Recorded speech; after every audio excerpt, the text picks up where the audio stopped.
December 29th, 1901, Volume 4. Tribulations are necessary for one who lives in the shadow of Jesus.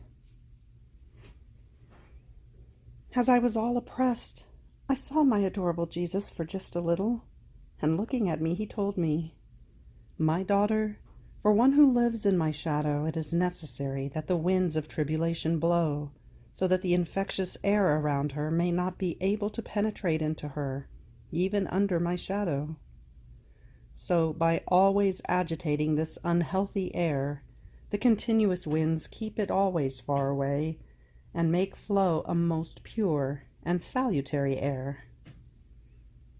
Having said this, he disappeared, and I comprehended many things about this, but it is not necessary to explain myself, because I believe it is easy to comprehend the meaning. December 29th, 1904, Volume 6. Most of the time, human weakness is lack of vigilance and of attention.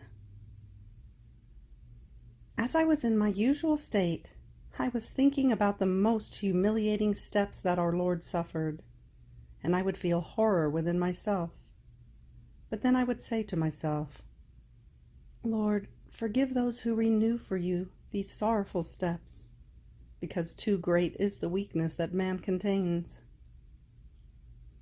At that moment, blessed Jesus came for just a little and told me, "My daughter, that which is said to be human weakness, most of the time is lack of vigilance and of attention from one who is leader. That is, from parents and superiors. In fact, when a creature is watched over and checked, and is not given the freedom she wants, not receiving its nourishment, the weakness is destroyed by itself, while yielding to one's weakness is nourishment to become worse in that weakness." Then he added, "Ah, my daughter, just as the soul becomes impregnated with virtue like a dry sponge becomes soaked with water, that is, with light, with beauty, with grace, with love, in the same way sin and the weaknesses that one yields to impregnate the soul just like a sponge becomes soaked with mud, that is, with darkness, with ugliness, and even with hatred against God." December 29th, 1923, Volume 16. One who lives in the divine will is bound to Jesus with eternal bonds, and must let none of his works and creatures escape her, to be able to give him a return of love for everything and for everyone. I was praying when I found myself outside of myself in a place where a crucifix was laying on the ground. I placed myself close to it, to adore and kiss his most holy wounds. But as I was doing so, the crucifix came alive. He unnailed his hands from the cross and clung to my neck, squeezing me very tightly. Fearing that it might not be Jesus, I tried to free myself from those grasps. And Jesus, "My daughter, why do you want to run away from me? How is it? Do you want to leave me? Don't you know that between me and you there is an eternal bond that binds us together, and that neither you nor I can detach ourselves, since what is eternal enters into me and becomes inseparable from me? All the acts we have done together in my will are eternal acts, just as eternal is my will. Therefore you have something of your own in me, and I have of my own in you. An eternal vein flows in you, which renders us inseparable. And the more you continue and multiply your acts in my will, the more you take part in that which is eternal. So where do you want to go? I was waiting for you to come, to relieve me and free me from this place into which human perfidy has thrown me, and with hidden sins and secret evils has barbarously crucified me. This is why I clung to you, that you might free me and take me with you. I squeezed him to myself, I kissed him and found myself with him in my little room. I could see between me and Jesus that my interior was centered in him and that his was centered in me.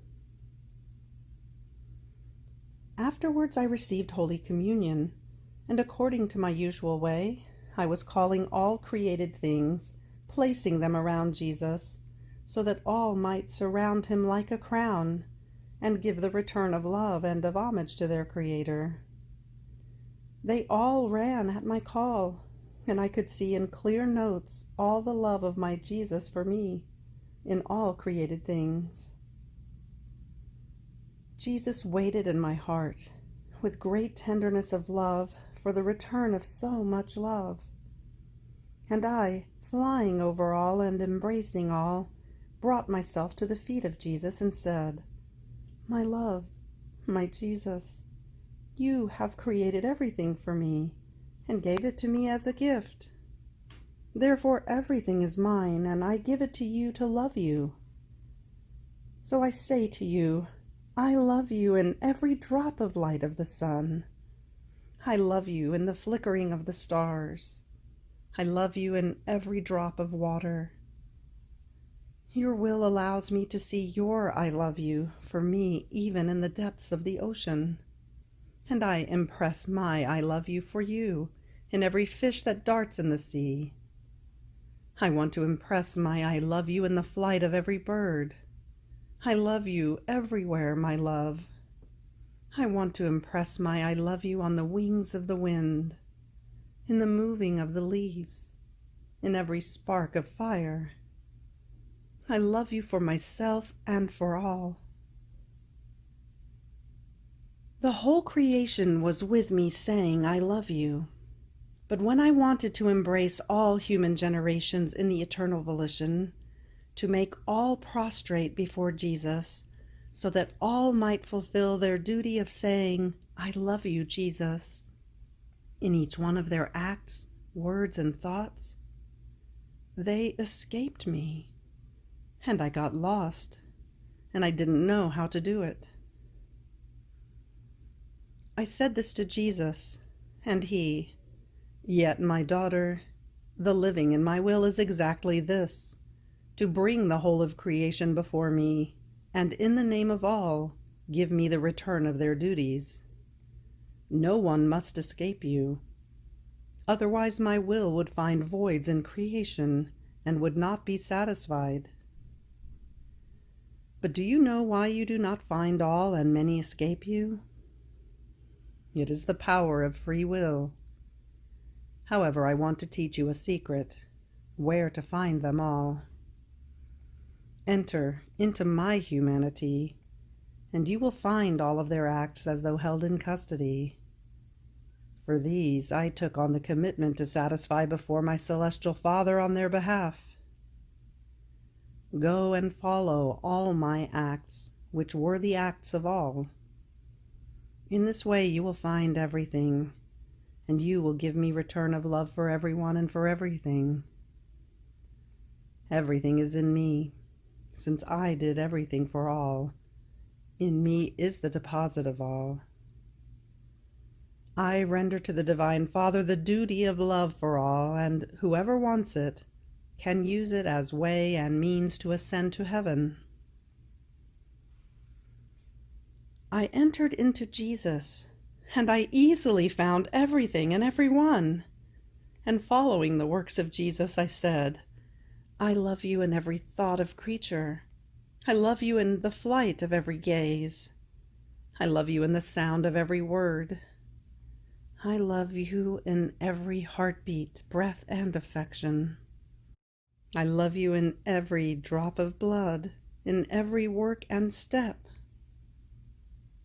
But who can tell all that I did and said? Many things one is not able to say.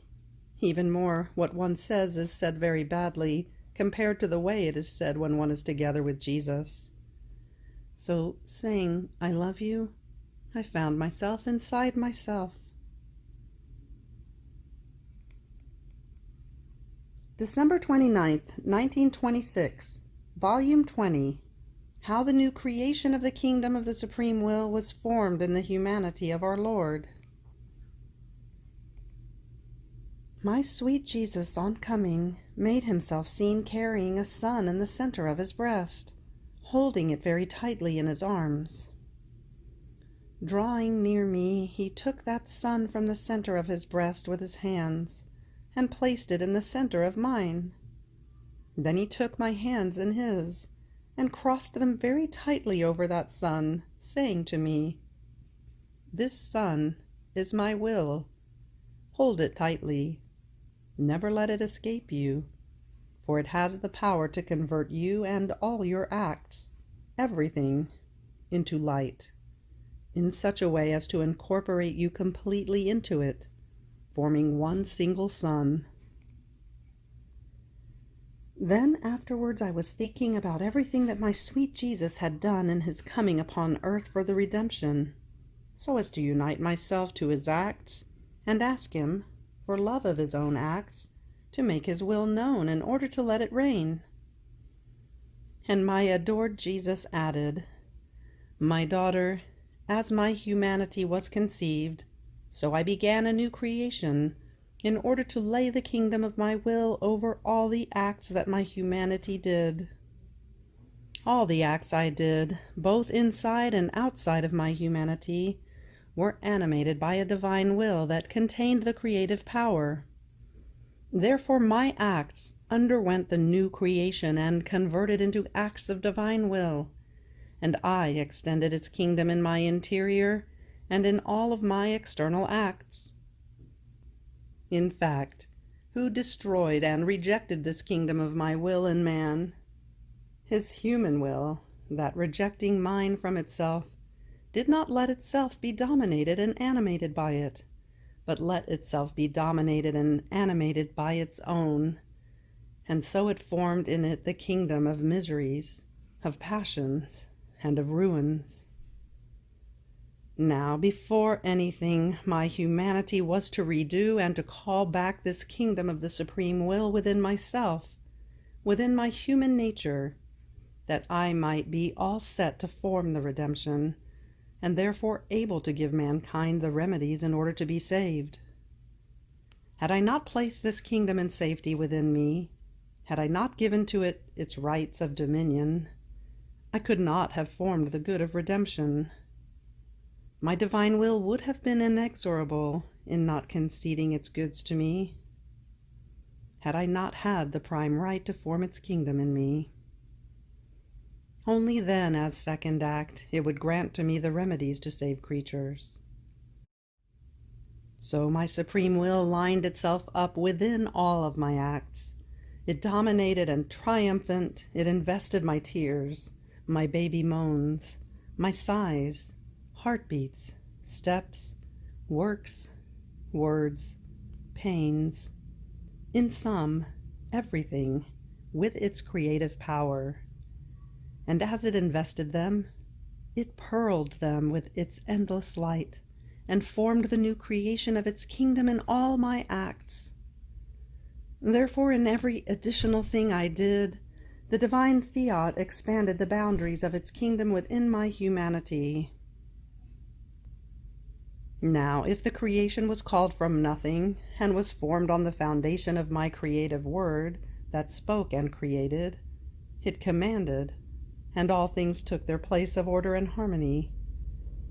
In the creation of the kingdom of the supreme will, instead, it was not content with forming it from nothing, but it wanted as guarantee of safety the basis, the foundations, the walls, and all the acts and pains of my most holy humanity, in order to form the creation of its kingdom. See, then, how much this kingdom of my will cost, with how much love I developed it within me. Therefore this kingdom exists. There is nothing left but to make it known, so as to let all the goods it contains go out into the field.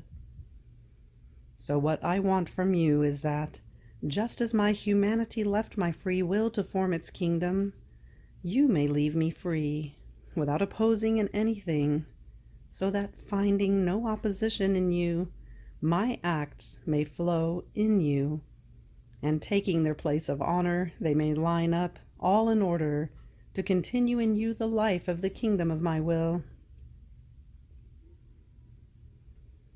After this, my sweet Jesus escaped me like a flash, and I wanted to follow him. But to my highest bitterness, in that flash I saw that contagious diseases were to come, that will spread almost in all nations, not excluding our Italy. It seemed that many were dying of it, to the extent of depopulating homes. In several nations the scourge would rage more strongly, but almost all of them will be touched. It seems that they hold hands in offending the Lord, and our Lord touches everyone with the same scourges. But I hope that he may want to placate himself, so the peoples will suffer less.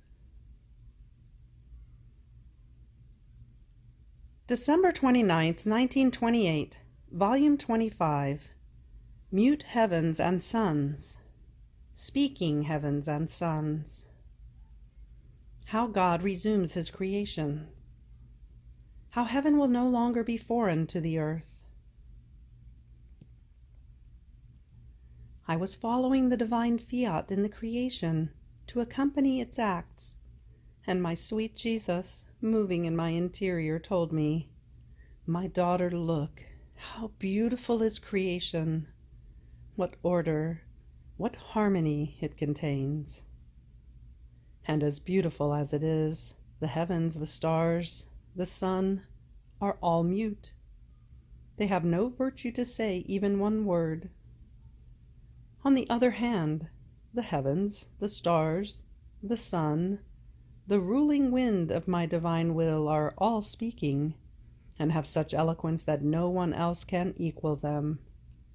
The angel, the saint, the learned one, before the heavens of my speaking will, remain mute and feel ignorant. But why are these heavens and suns speaking? Because they contain life. But do you know what these speaking heavens and suns are?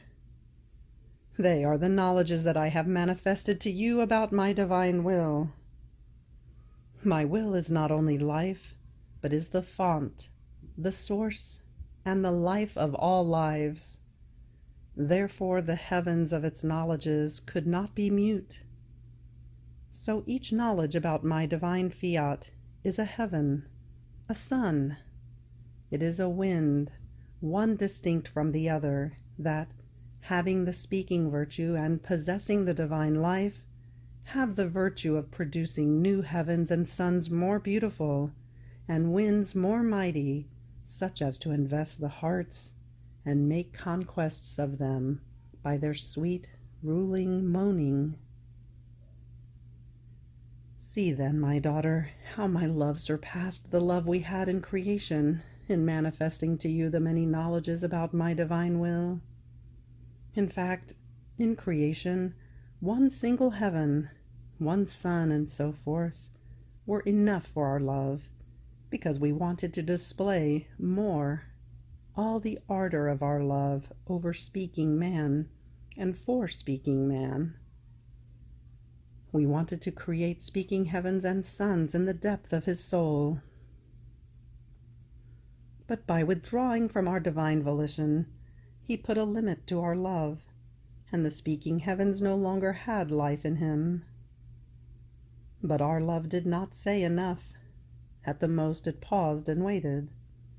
But unable to contain itself any longer, it resumed its creation of the speaking heavens and suns in the little daughter of my divine will. Look at them in the depth of your soul, all of my knowledges about my fiat, all in order and harmony.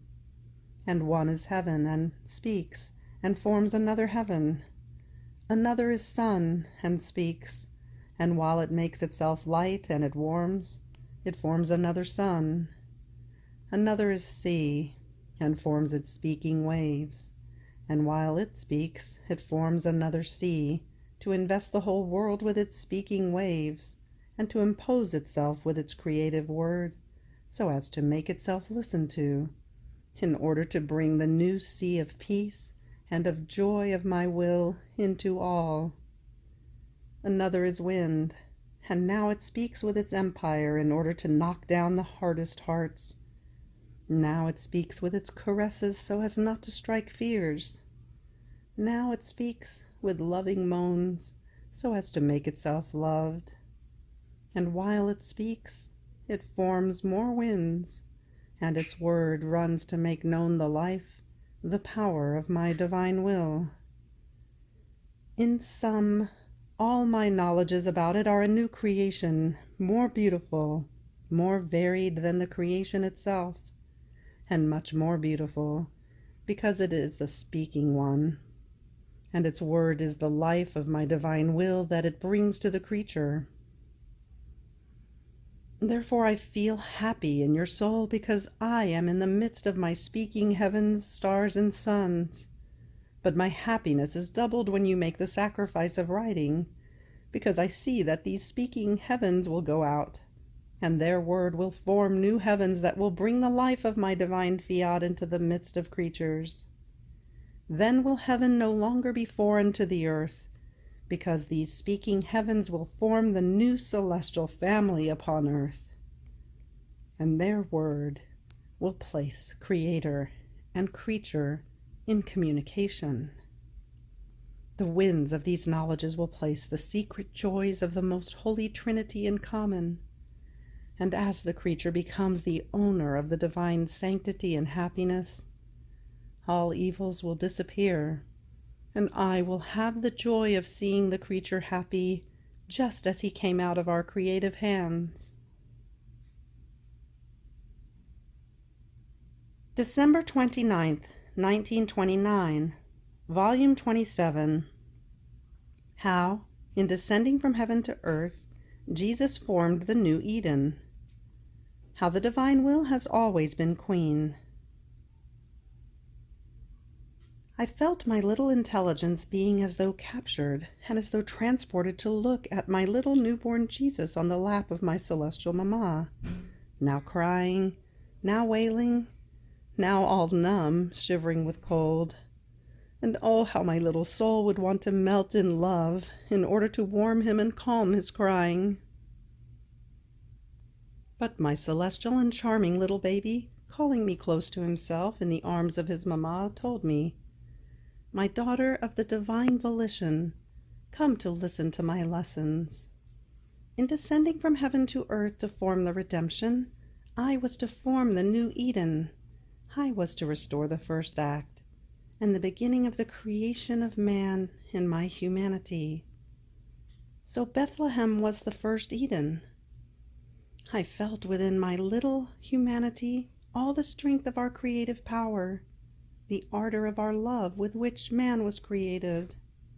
I felt the fibers of his innocence, of his sanctity, of his dominion with which he was invested.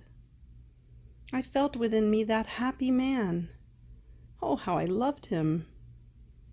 And since he had lost his place of honor, I took back his place, because it was befitting for me to first place in me the order of how man was created, and then descend into his misfortune, in order to lift him up again and place him in safety.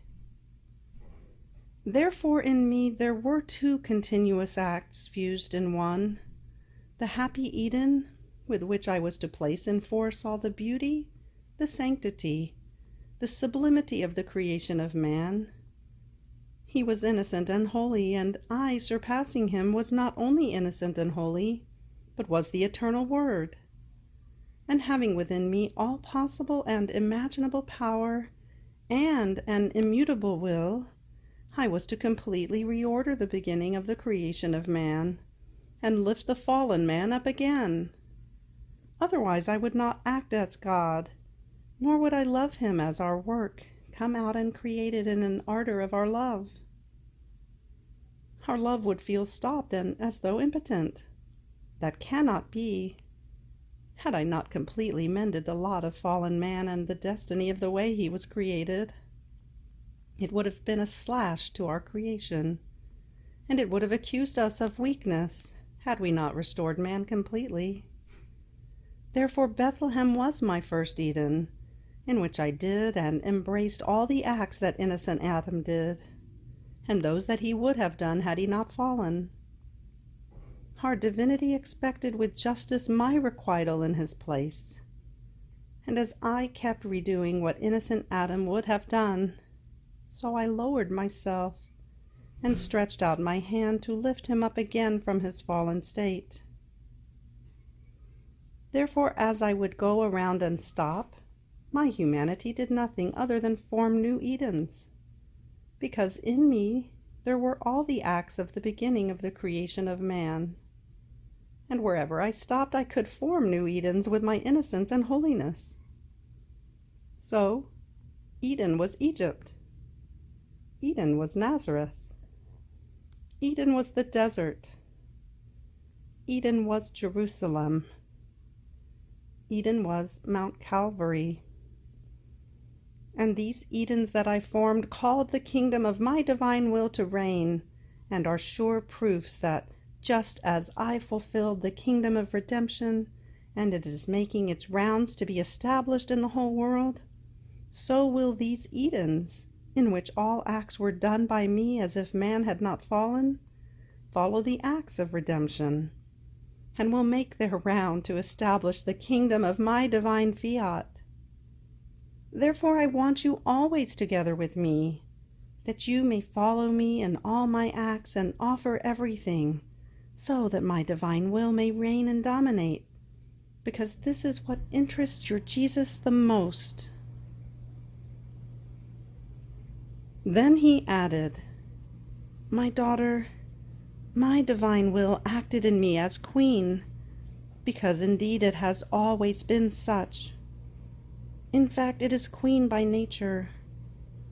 In our very divinity, it holds the first place.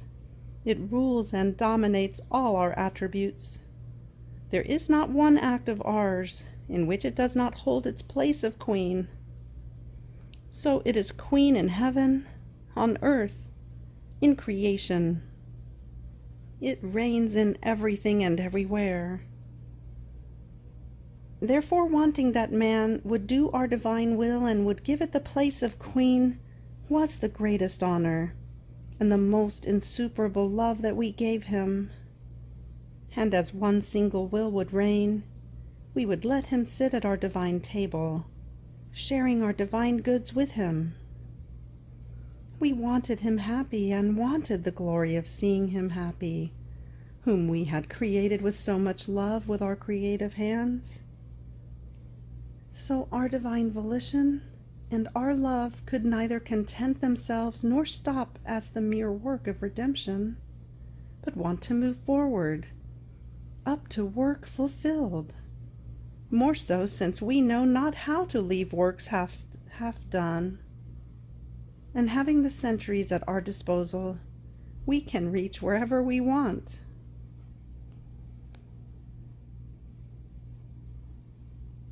December 29th, 1935, Volume 34.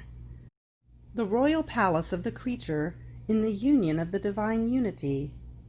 How she remained enclosed in it, and how she can form the rarest beauties and the enchantment of her Creator himself. I am in the arms of the divine Fiat, that draws me so much that my little nothing feels itself lost in the all. And although lost, it feels its life sustained, nourished, vivified by the all. And if, may it never be, I would want to withdraw that which cannot be, because I would not find even a hole for where to be able to enclose myself, because I would find the all. Oh, then I would feel my little nothing without life. So I felt that the divine volition blew on my nothing and made me feel its life, its love, its power. But while my mind swam in the all, in its interminable light, my beloved Jesus visiting my little soul, all goodness told me, my little daughter of my will, how surprising, marvelous, Sublime it is to operate in my divine volition. As the creature does her act in it, her act remains emptied of the human, and uniting itself, it acquires the union of the unity of the divine act. Now the creature has her royal place, her act, in the unity of our single act, and therefore if she loves in our unity. If she adores us, if she blesses us, it is within our unity. If she understands us, it is within our unity. Nothing she sees, does, and feels is outside of us, but everything is within our divine being. She can say, I do not know anything else, nor do I love, nor do I want, but the divine volition alone, that its unity hold me enclosed within. Now the greatest fortune, the most sublime grace for the creature, and the glory, the greatest honor for us, is to possess the human will, her act, in our unity. And do you know why? Because we can give love when we want to give, and make ourselves loved when we desire it. We can enrich her with grace, with sanctity, with beauty, as to feel ourselves enraptured by the goods and the beauty that we have infused in her. In sum, we have something to do with the creature, to love her, to entrust the all to the nothing, since she has of ours. And she will feel such power and love as to be able to defend the all. And we feel ourselves secure in this nothing, because we have surrendered our weapons to her, in order to keep us secure and defended. But this is not everything. All that the creatures can do, the natural actions, the most indifferent acts, the words, the works, the steps, possessing her act in our unity, they become effect of her act united with ours, symbol of the sun that, with the effects of its light, forms the beauty, the flowerings, the enchantment of all the created, such that invested by the light of my fiat, everything becomes its effect. One is the act, one is the will, but the effects are innumerable, because they can form the rarest beauties and the most seducing enchantment to he who has created her and who possesses her in his unity. My daughter, our Supreme Being possesses one single act, such that the whole creation, every creature, are nothing other than the effect of the unity of our act. So the human will, uniting itself, becomes our continuous effect. And this effect, do you know what it means? To always give to her, and to always receive from the creature. Now I remained amazed and fixed in the divine volition, and I understood so many things about this union in the divine unity. And while it was one, it enclosed the whole creation, and everything was enclosed in this unity and flowed from it, but sustained, unified, bound in this unity. And since it is one and all, it sustains and gives life to everything.